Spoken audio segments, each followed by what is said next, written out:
आज देवनगरी सिरोही में एक इतिहास लिखा गया, जिस दिन का 440 साल से इंतजार था, आज वो काम हुआ सिरोही में। नाथ उदयपुर ने नम्यो, नम्यो ने अर्बुदनाथ। ये कहावत है उस दत्तानी के महानायक महाराव सुल्तान के बारे में। ऐसी कहावत है कि दत्तानी के युद्ध में अकबर की सेना की हार हुई। महाराव सुल्तान जिनके बीच में युद्ध हुआ था, ये जो हम छतरी देख रहे हैं सज्जनों, ये वो स्मारक है, ये वो स्थान है जहां दत्तानी का युद्ध हुआ था 440 साल पहले। पूरा इतिहास है, लेकिन इतिहास में जगह ना मिली ऐसे महावीर को। आज सिरोही में आपकी प्रतिमा का अनावरण हुआ। यूं तो इसकी जरूरत कई सालों से थी, लेकिन ये शुभ कार्य सिरोही के वर्तमान विधायक श्रीमान संयम जी लोढ़ा साहब के कर कमलों से हुआ। इस अवसर पर अनेक गणमान्य मौजूद थे। सिरोही वीरों की भूमि है। सनातन संस्कृति सिरोही की पहचान है सज्जनों। आप देख सकते हैं सिरोही के 3 बत्ती चौराहे पर महाराव सुल्तान उद्यान में आपकी प्रतिमा का अनावरण हुआ। इस अवसर पर राम सिंह के ठाकुर साहब कहते हैं कि महाराव सुल्तान जी का ननिहाल राम सिंह में था। उनकी लंबी कहानी है जिस पर आज विस्तार से चर्चा हुई। माल्यार्पण हुआ, प्रतिमा का अनावरण हुआ और एक स्वर्णिम इतिहास लिखा गया, जो 440 साल पहले जो जगमाल राय सिंह, कोली सिंह आदि सेनापति जो अकबर की तरफ से लड़ रहे थे, जो विशाल सेना थी, उसको धराशाही कर दिया महाराव सुल्तान जी ने। आज उनकी वीरता के चर्चे, उनके बारे में आज बताया कि 12 वर्ष की उम्र में उनको सिरोही का राजा बनाया था। ये हम इस महान तपोभूमि को देख रहे हैं जहां महाराव सुल्तान उद्यान में आपकी प्रतिमा का अनावरण हुआ। इस अवसर पर इतिहासकार उदय सिंह डिंगार समेत कई लोगों ने महाराव सुल्तान के जीवनी पर प्रकाश डाला। 1583 में दत्तानी का युद्ध हुआ। 1587 में नितोड़ा का युद्ध हुआ। मुस्लिम और राजपूत कमांडरों ने हमला किया था।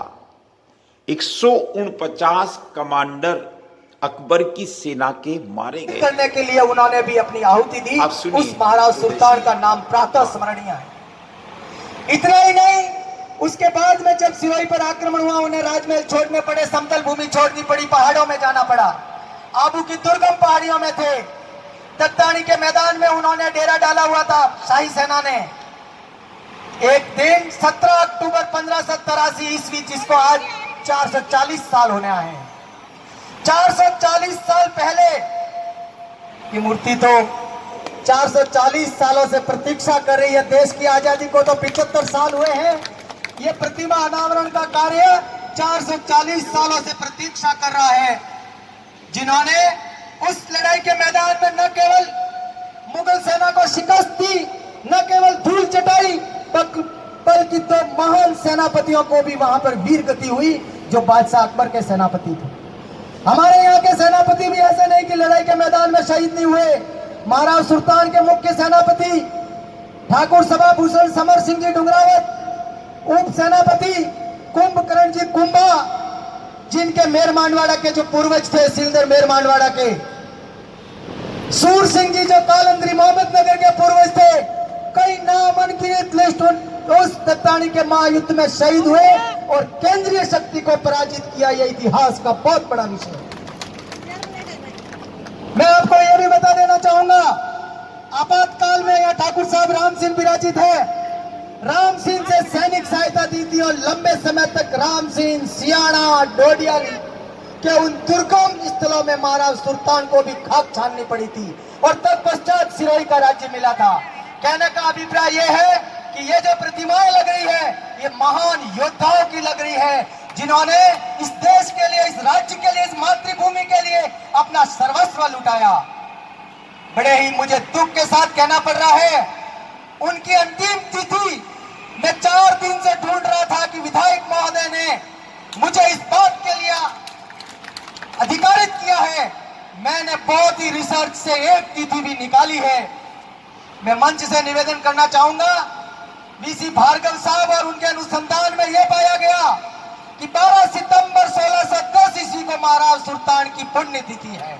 12 सितंबर हम आगे से याद रखेंगे, क्योंकि उससे पहले पता नहीं था। हमने भी रिसर्च का प्रयास किया, क्योंकि कोई भी रिसर्च अंतिम नहीं होगा, अंतिम नहीं होता।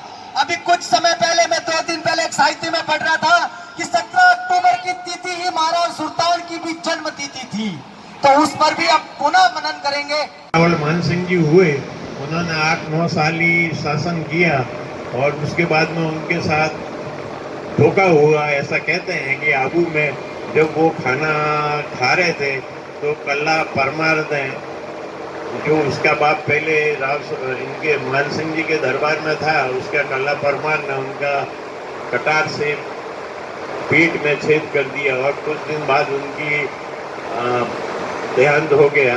लेकिन बीच में उनको सामंतों ने और भाइयों ने पूछ के बोला, तो बोले कि मेरे बाद में उनके काका जो भान देवड़ा थे, जो नदिया के थे, उनके पुत्र को राजगद्दी पे बिठाना।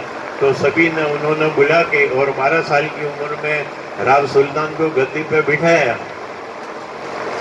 लेकिन मान सिंह जी के बाड़मेरी जी रानी थी और उनके वो गर्भ था, तो मान सिंह जी की देहांत के बाद में उनके लड़का पैदा हुआ।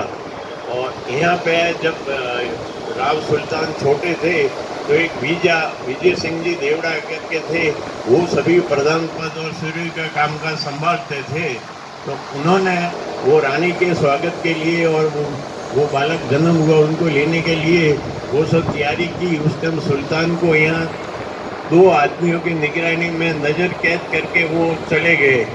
लेकिन राव सुल्तान को मालूम पड़ गया कि भाई वो लड़का आ रहा है, इसीलिए मेरे को यहाँ से मेरे साथ कोई घटना होगी, इसीलिए वो शिकार का बहाना करके और यहाँ से निकल के सीधे रामसिंह चले गए।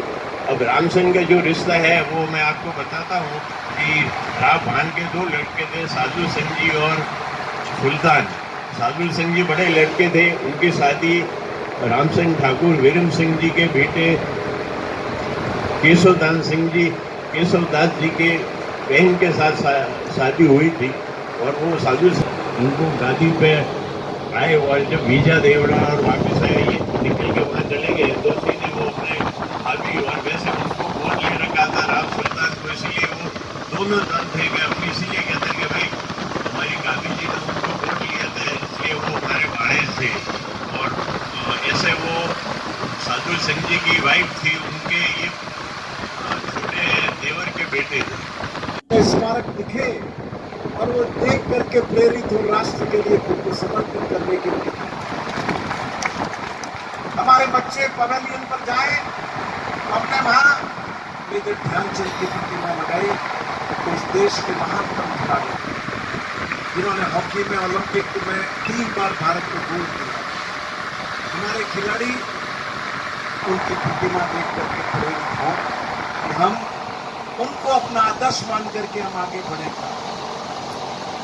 मैं पहले भी आपका प्रतिनिधि रहा हूं और हमेशा से बच्चे ये मांग करते रहे, कई बार ज्ञापन देते रहे कि भारत के गौरव, सनातन संस्कृति के गौरव स्वामी विवेकानंद की प्रतिमा लगनी चाहिए। हमने संकल्पबद्ध, हमने तय किया कि हम इस काम को करेंगे और शिवगंज और सिरोही दोनों ही स्थानों पर हमने स्वामी विवेकानंद और ऐसी जगह पर लगाई जहां से हमारे बच्चे निकले, जहां से हमारे बच्चे जाए, उनमें वो एहसास पैदा होना चाहिए कि एक संत उस जमाने के अंदर पूरी दुनिया को सनातन संस्कृति से जोड़ने के लिए और हमारी संस्कृति का क्या उद्देश्य है, वसुधैव कुटुंबकम। आप देखते रहें सिरोही टेम्पल्स, एक अनंत की यात्रा। नमस्कार, प्रणाम।